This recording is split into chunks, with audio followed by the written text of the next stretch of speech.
right, Namon, welcome to our show. How are you doing today, buddy? I am doing fantastic, Greg. Thank you for having me. Well, I'll tell you what, buddy. I called you 20 minutes ago and I said, I hope you're not doing anything. I want to interview you. I've been planting seeds in your mind for a while about this. And you were a little reluctant because you're such a humble gentleman. And I said, you know what? Eventually it's like hitting a piñata. I'm going to keep whacking at this guy until finally the damn thing breaks and I get him on the show so we can spill his knowledge out all over the podcast. So before we get into, what you're doing, and you got a great story, man. I respect you. I mean, you're a good friend of mine. We've hung out a bunch, but like, I got a ton of respect for you and what you've done in this business, and your journey so far. So before we get into all that, how did you from the time you graduated from college till you started to be a real estate investor? Like, tell me your journey on what you did, because you got some interesting stuff you did. Just in a nutshell here. It doesn't have to be. In a nutshell, I'm gonna go super, super high level. So Do it. I'm not as young as you, Greg. I'm not a spring chicken like you are. Even though you got a ton of How old are you? What are you, like 34? Like, you're not that old. 35, yeah. I'm You're not that 35, old. 36 next February. If you want to send me a birthday gift or something. I might consider it. So yeah, I graduated college. I went to Hofstra. It's in Uniondale on Long Island in New York. For those of for your listeners who may not be versed, in 2008, I started in 2005, 2008. I graduated with a finance degree, minors in accounting, economics. I loved business. I loved entrepreneurship and finance and stocks and all that whole world. So that's what I studied. Got out of there, and I had done an internship, and they hired me back. I worked for a bank called Credit Suisse for probably like 5 years or so. I did some support and operations work for a few trading desks and their sales and trading department. And I did some internal consulting there as well. So you're a white collar Wall Street guy out of college. Something like that, yeah. I mean, our offices were on Madison Avenue, but yeah, Wall Street guy because I worked for an investment bank. But I was never really that close to the money, right? I was never really that close to what we used to call like the front office, the revenue generating side of the business. That's really where I wanted to be. And I would interview here and there, and my dream was to get into asset management and like maybe equity research at first, sell side stuff, and then parlay that into buy side, which is like on asset management where you can make investment decisions. So I was interviewing a bunch. I'm really sorry about that. I was interviewing a bunch, and let me see how I can shut this off. Is that a doorbell or a lead coming in? No, that is a lead coming in, but don't worry. My brother should be picking that up. He's working remotely. The kid's doing deals in the middle of interview. This is how many deals this guy's doing. His phone's ringing off the hook. You can't stop him. He's unstoppable. That's funny. So yeah, you gotta constantly be doing prospecting and marketing. It never ends, bro. Never ends. From the GOAT, Greg Helbeck. I may have taught you a few things. So anyway, you're doing a white collar job. You're doing financial stuff.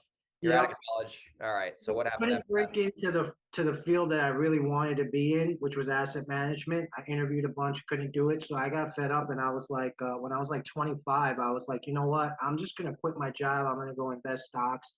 I had a little bit of a nest egg saved because I was a really good saver, and I was investing in stocks. So I was like, I'm gonna start my own hedge fund, right? Yeah. Left that, did that. I started investing my own money, just like out of my bedroom. I was still living at my dad's house at that time. And then we got an opportunity, me and my father, who was like kind of semi-retired at that time. He was looking for what to do next. I was kind of looking for some opportunities. We got an opportunity to get into the franchise restaurant business. So I started slinging pizzas and chicken wings in the Bronx. In 2014, I bought a franchise that was doing like 17,000 a week in sales, which in New York City is like you're kind of just getting by. And then over the next 3 years, I was like owner operator. Like I was there every day. I was doing everything. I was managing, hiring, firing, inventory, everything. Till about 2017, and then we had brought the sales up to 24,000 a week in sales. So we were making like decent money, but Wow, dude, that's crazy. yeah, I mean the margins are around like 10, 12% profit margins if you're managing the business properly. So we were making okay money, but again, I was a 50% owner, so it wasn't like earth-shattering types of money. And so I had to make a decision. I was either gonna I wasn't making Greg Helbeck money. That's the be all end all of it, right? Oh, you're funny. So I was like, I either have to buy more locations. We started with two, we flipped one quickly, we sold one, and then we had one that we ran for 5, 6 years, like operating. This is in the Bronx, so this is in like the South Bronx, right? It's not in the south. Our locations weren't in the south. They were actually in the north part of the Bronx. So Okay. close Up to by the like Westchester County, up there. yeah, south of there. So close to like south of Yonkers. Still in the Bronx, but like close to the Bronx Zoo. That Oh area. yeah, for sure. I know that area. Yeah. Yeah, not by Yankee Stadium. Yankee Stadium is down south, like in the 160s, I think. So we were up on 204th Street, which is like north of the zoo and all that. It's called Norwood or Bainbridge, the area that I was in. Okay. And so yeah, so I've realized like I either have to buy more locations or I have to find something else that's going to be my vehicle to trying to build more wealth. And around the same time where I was thinking this, like a hedge fund private office got into the franchise space, and they started buying up all the locations in the area, and they bid up the prices because they didn't realize what the internal people knew, like all the expenses and whatnot. So they were paying a little bit higher. So I kind of got priced out. So that kind of made my decision for me. So in 2018, I basically hired up, made sure my restaurant was fully staffed and I didn't have to be there on a day-to-day basis. And I kind of just managed it from the numbers at that point until I sold it in 2020. And then I got into real estate.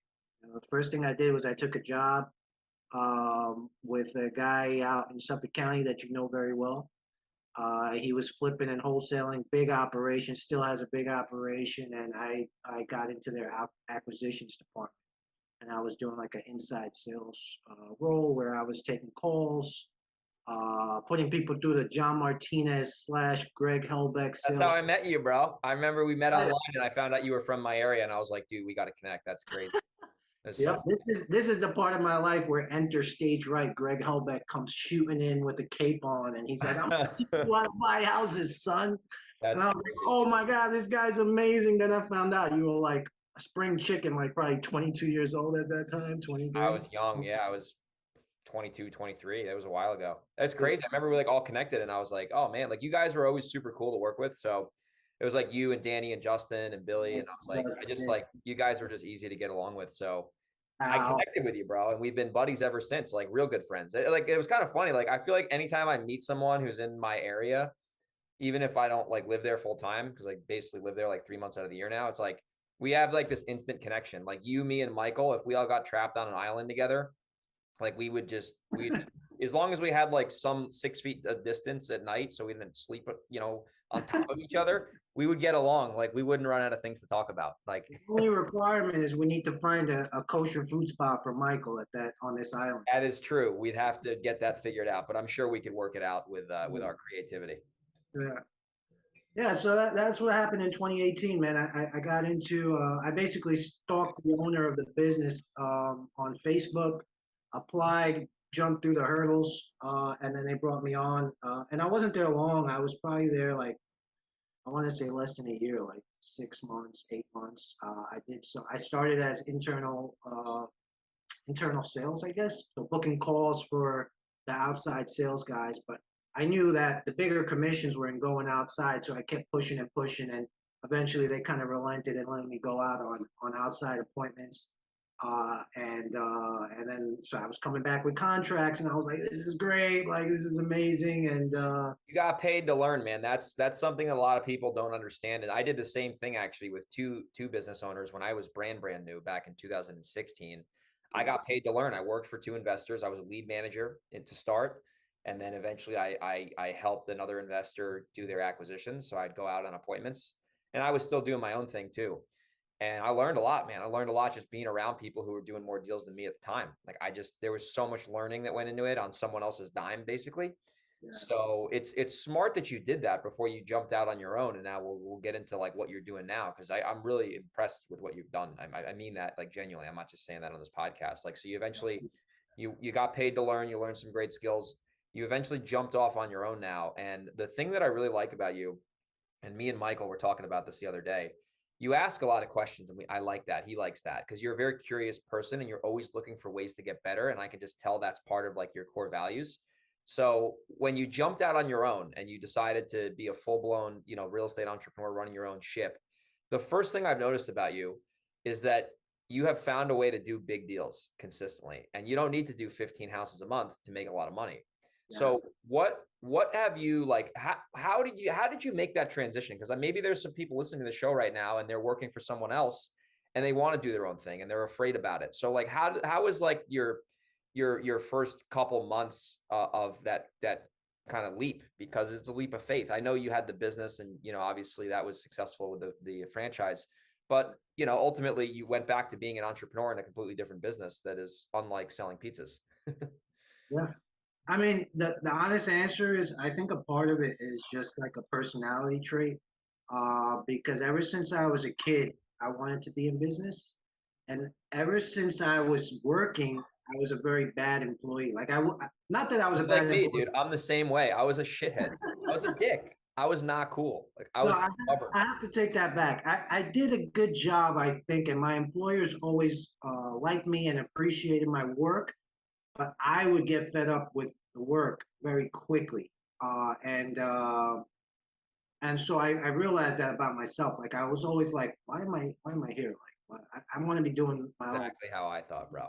So it just kept gnawing on me, and I don't know why. And I tried, when I tried going back into the workforce, I took that sales role, and I kept feeling it again. I thought maybe if I was in a commission role that maybe it would be different, but it was the same. Like I just wanted to be my own boss, and I wanted like the risk reward. I wanted it all to fall on me. Like if I fail, I know I failed because I didn't make it successful, and if I'm successful, then I want to reap, 100% minus my expenses and whatnot of the benefit to be successful. So I think that kind of, I guess, it's a mindset. I don't know. Yeah, these are all cliche words, right? Like mindset, this and that. But I guess it is like a mindset thing where I just always felt that way.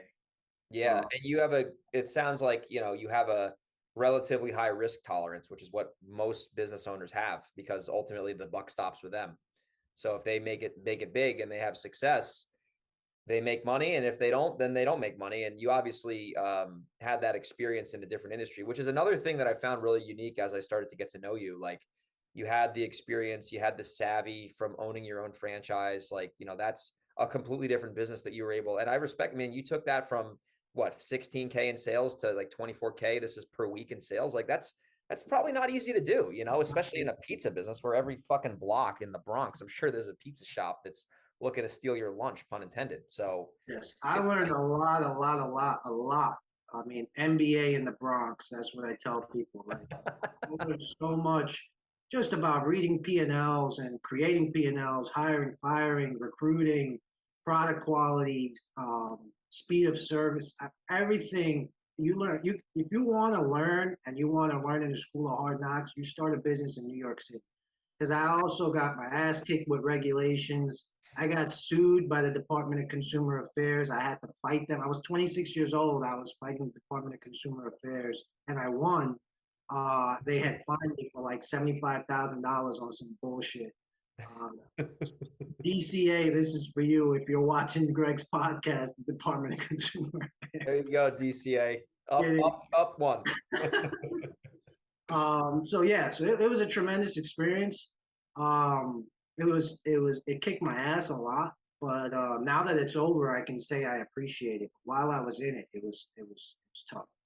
Yeah, dude. I mean, no joke. I mean, especially, New York City. I mean, we're both from that area. We both grew up, around New York City. I mean, I was 45 miles, you're probably 20 miles. So like a lot of people that we know just worked there, and it's a tough place to make it happen. There's just a lot of people and a lot of things that people from the Midwest or the West Coast might not understand. And I think when you're from the Northeast, especially the New York City region, you have like this certain demeanor about you where it's a very aggressive place, and people, I live out in California now, and it's just a different mindset people have out here. And even when I go to Florida and Texas and all these areas, it's just different psychology. So let's go back into the real estate game now. So, you're doing big deals in Long Island, and a lot of people, a lot of real estate investors are listening, and they're in New York State right now. We look at who kind of responds to our podcasts.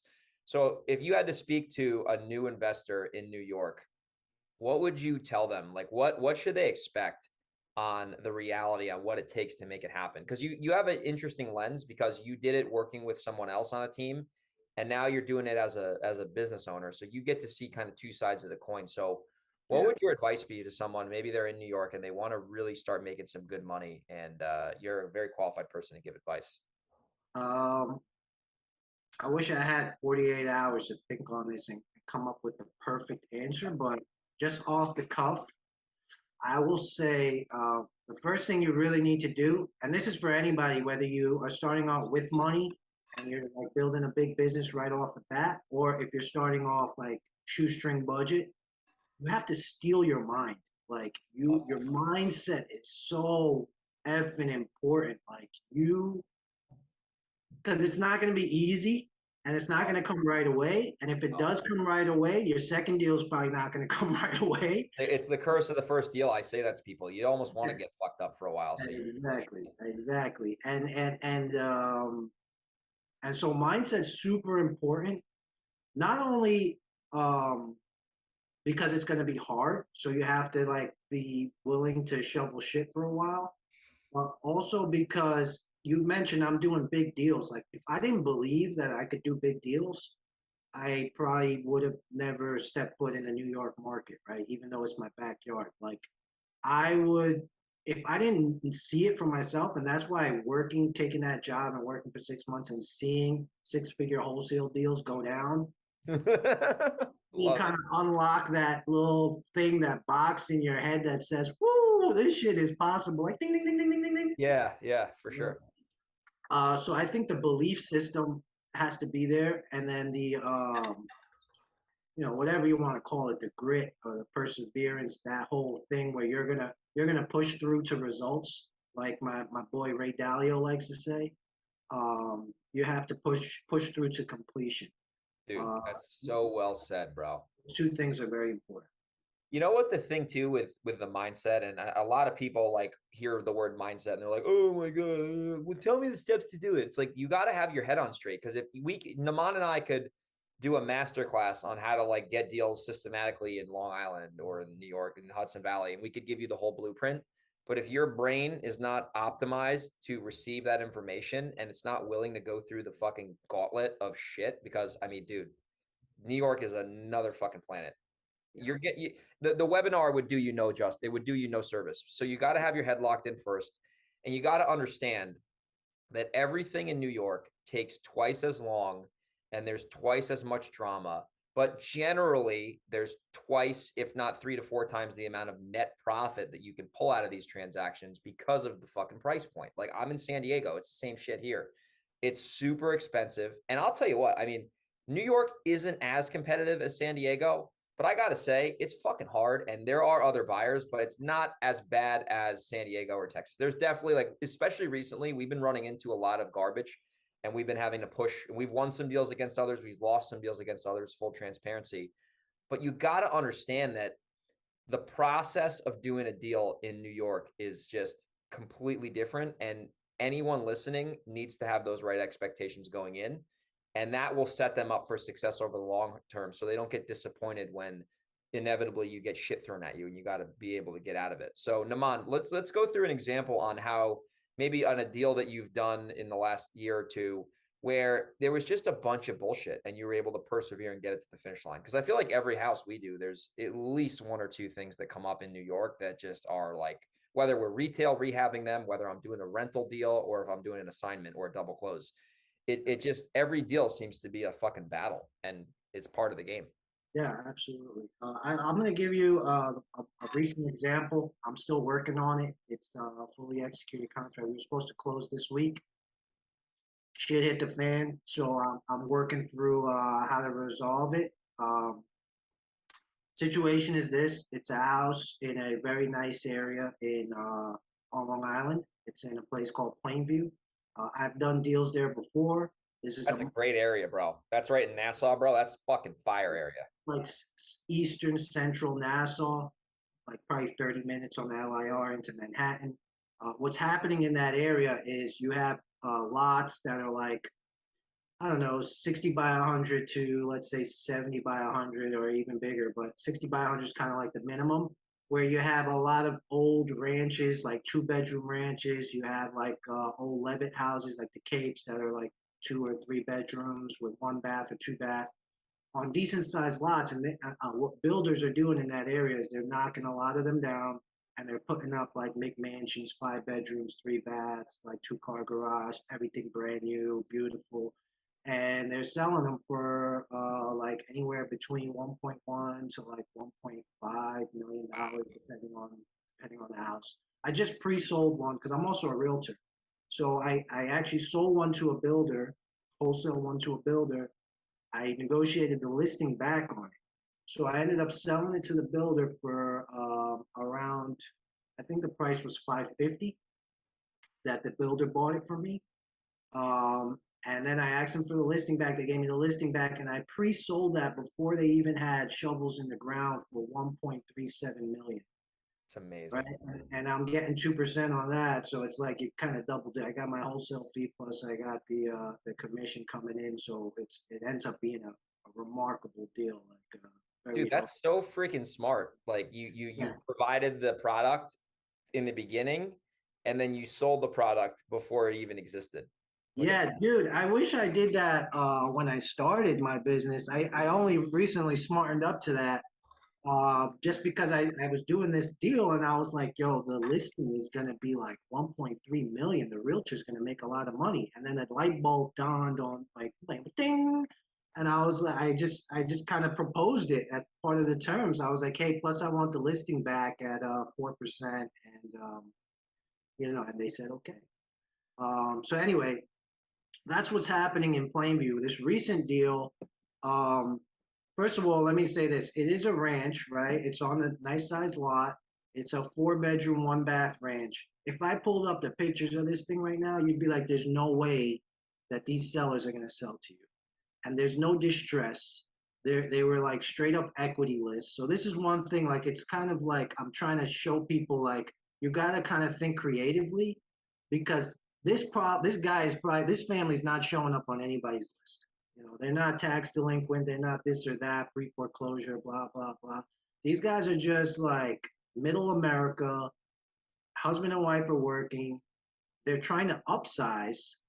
um, they do have some issues on title in regards to like open permits. So I think that's part of the reason why they wanted to do a cash sale. And they were looking to control their timeline. That was the big thing when I started talking to them. And this was an SMS lead. My VA sent it to me after a quick qualification process.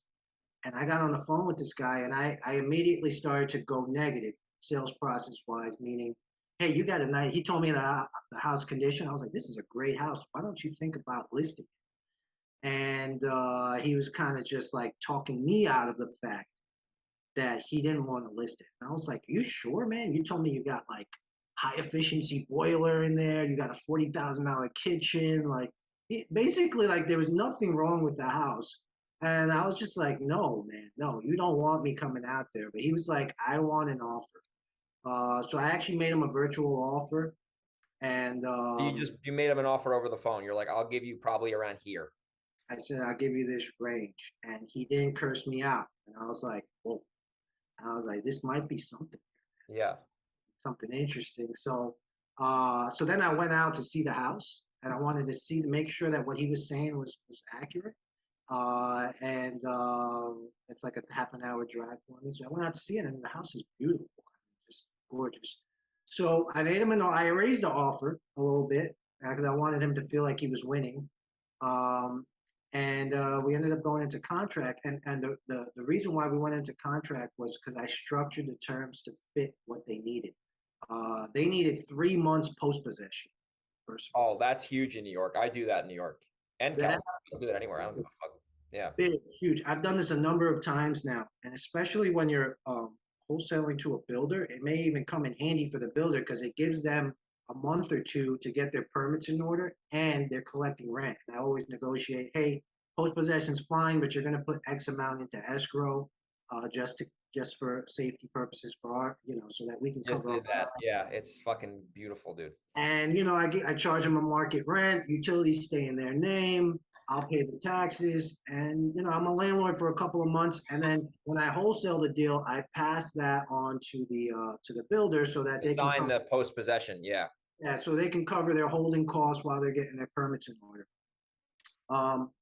But this is a market that's shifting right now. So a lot of people are looking for ways to get out of contracts and things like that. I've read that in the newspaper that a lot of contracts are being Yeah. Huge, dude. Especially out here.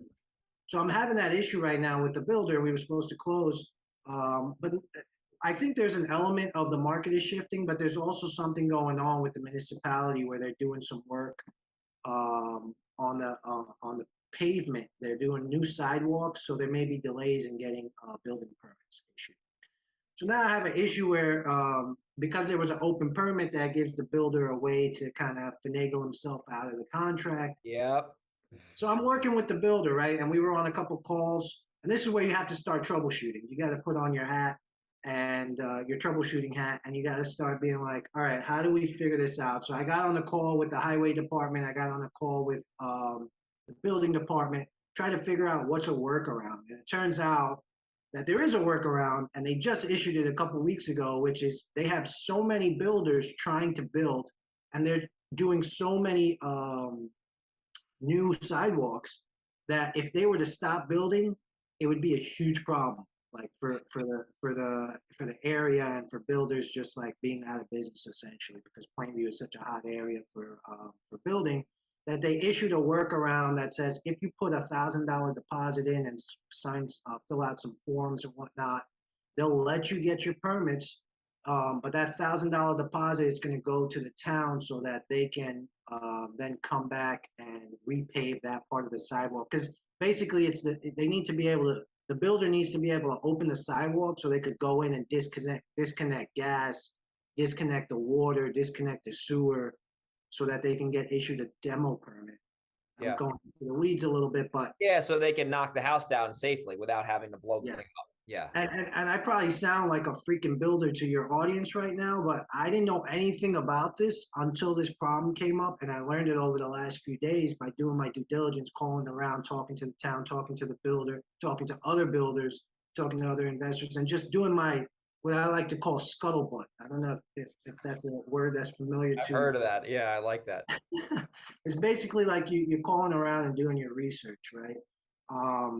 So that's what I've been doing over the last couple of days. That's what I've been busy with, trying to figure out how to make this deal work. Now, fast forwarding a little bit, worst case scenario, this builder doesn't want to buy the house. There's no skin off I'm not stressed at all because I entered into this deal, and I learned this from the great Greg Helbeck and the great Michael Pinter. You have to have multiple options when you buy your property. Especially in New York, out of all places. I mean, anywhere on the planet. I mean, not even in real estate. If you have multiple options for whatever you do, you're in a better position, right? So I don't care if this builder buy, and I told him that this morning. I was like, look, I'll call him Johnny, right? Hey, Johnny, you want to buy it or don't want to buy it? That's all good. You'll still be on my buyers list. He was worried that he was going to burn a bridge with me. I was like, look, I get it. I don't want you to come out and spend X amount of dollars if you don't think you can build. I think you can build because I had a few conversations with the town. I gave him the contacts. I said, call these people. But I said, look, if you can't build, just let me know within the next 24, 48 hours, and I'll just buy it myself. Right. And that's what I'm going to do. I'm just going to buy it myself because I could wholesale it with very little work for like I think I could easily make like $130,000 spread, and then of course there's going to be a bunch of costs involved, financing and just carrying costs for that period of time. So I won't end up netting that much, but I can still make the deal happen. I'm not going to let the sellers suffer because of this, right? I'm not going to, there's an open permit. I knew about the open permit, so I'm not going to make them, be left holding the bag when they're trying to buy another house, and that's why they worked with us because they wanted to be able to control their timeline on the sale of this house, and then still have time to go move into the other house. So I got to do right by the seller. That's number one, and I made sure that the terms of the deal made sense for them and for me because now I have the option to make sure that I can close on this and do right by them and get them to the finish line that they need to be at the timeline that they need to be at. So that is, dude, I hope everyone goes back and re-listens to the last like 10 minutes of what he said. Because if you can just get your head on straight and become a problem solver, you'll never have to worry about money again, because ultimately that is the skill that brings the money. You could have balked at that deal and said, oh, I don't want to deal with the town. Oh, I don't do that. That's not my business. But you said, no, what was that term you said? The cuffle shuffer? Scuttlebutt. The scuttlebutt. Yeah. I'm going to do the scuttlebutting and I'm going to get to the truth here. And you just pulled so many good lessons out. I mean, dude, we could talk for hours. I know you got to run in a couple minutes. So yeah, I have to get out of here. Long story short, buddy. I mean, I respect the shit out of you. I'm so proud of what you've done. I love you, man. I love you. This is a love you too, bro. This is a bromance. It's been brewing since 2018, since I first met you, man. I'm so proud, and I'm just like honored to be a friend of yours, man. And I know you're a young dude, and it's just like I learn from you more than I can teach you. I learn from you. I learned from you, bro. Remember I hit you up last summer? I'm like, yo, what are you doing right now? And you're like, I don't know, I'm hanging out. I'm like, I'm in Westchester. I just got done golfing. You want to hang out? And you're like, because I was kind of like not too far from Long Island. And you're like, yeah, let's go to a barbecue. So I like called my man Namon. We roll down to his house. I pick him up in Queens when he used to live there. And we drove out to fucking Lindenhurst and went to a barbecue and then fucking got out of there. And it was super fun. So a bunch of my family members, we ate hot dogs and burgers. We chopped up for like a good evening. Yeah, man. And that's the power of this business. Like you build relationships with people, and it's like I say this, I think about this all the time. Like some of my best relationships have came from just knowing people in this business. And it's better than money, right? Like I think relationships are more fulfilling than money. I mean, money's important. Everyone's got to make money, but when you do the right thing and you are a genuine person, like the relationships and the money just go there. And it's cool to see how you've grown and what you're going to be doing in the future. And I just felt like your story was really relevant to our audience, and they can kind of hear how you started and what you've been able to do and what you're doing in the future. So man, I want to conclude this show with, how can people get in touch with you if they want to connect with you online and they want to follow you, and maybe they got a deal in Long Island they want to do with you? Yeah, I'm doing a couple JVs right now, which has been really cool because I'm helping people get their first deal. Working on one in Ozone Park, Queens, with one of my boys. And my brother is working with me now. He just started like a month ago, and he's driving for dollars also. Yeah, I met him at our event. I met him at the event that Michael put on. Yeah, he's a young, scrappy kid. He's probably your age, maybe a little bit younger, like 25, and I think he's going to be super successful. That's the best part, like you said, the relationships. And I also like being able to be like, hey, look what I've done, especially for younger folks. Like, I'm not saying I'm old. I'm just saying, like, for people that are just getting into the business, this is a phenomenal business to get into, man. I know a 19-year-old kid. I won't say his name because I don't know if I know who it is too. Yeah, I know. You know him. Yeah, you met him at that event. He's probably making like 100 grand this year. At 19 years old, I was playing with the belly button link in my belly button, right? Me too. And this kid is probably going to make 100 grand. He's JVing all of it, so that means that he's probably bringing in $200,000 in income, and he's going to take home $100,000 of that. And by the time he's 21, 22, he's going to be a freaking beast. That's amazing. But anyhow, I just think it's a great business. I'm very blessed to have stumbled upon it. I'm blessed to have met you. I can't wait to continue in this business and see where it goes. Amazing, bro. What's your Instagram, Namon? How do people follow you? At Namon Khokhar. Namon Khokhar. Facebook, Namon Khokhar. Those are really the two places that I'm at. I'm gonna maybe try to do a YouTube channel at some point in the future. But if anyone's got a deal or even just some questions about how to get started, people hit me up all the time, and I'm not that successful where I won't answer you yet. Maybe once I get there, I'm gonna blow you off. But at this point, you could still hit me up. I'll answer Get you. them while the getting's good. Stuck all the time. I got people that fucking take a Oh, lot. isn't it? It's crazy, bro. Like I just had someone hit me up today, and I'll tell you a little hack. I'll record. This will still be on the show too. So this is the strategy with that. I mean, I'm sure you get a lot of messages now, which is great. So what I do if I get inundated is I deflect the messages and I respond. But I want to see if they're, because a lot of people will be assholes, as I say. So they'll just ask away and then do nothing. So I'll blow them off and I'll respond and I'll say, hey, I'm really busy right now. Follow up with me next month, whatever month it is. And if you follow up with me, I'll get on the phone with you and I'll chop it up. And what that will do is it'll eliminate about 80% of the tire kickers, just like seller marketing. And then the people who are actually persistent will say, hey, just they hit me up this week and they say, hey, I'm following up with you. And I said, cool, let's talk Friday at 12 o'clock. And we got on the phone and built a little relationship there. So make sure you do that once you start getting blown up. I'm sure that's some valuable insight that you can benefit from. So Namon, brother, I'll let you go here. I'll just end the Zoom call too. I know you got to go on your appointment. So we'll catch up soon, brother. And good luck on your appointment. Thanks for being a guest on our show. And I know for sure the listeners are going to get value. Thanks for having me, man. I really appreciate it. Take care, buddy. Bye-bye.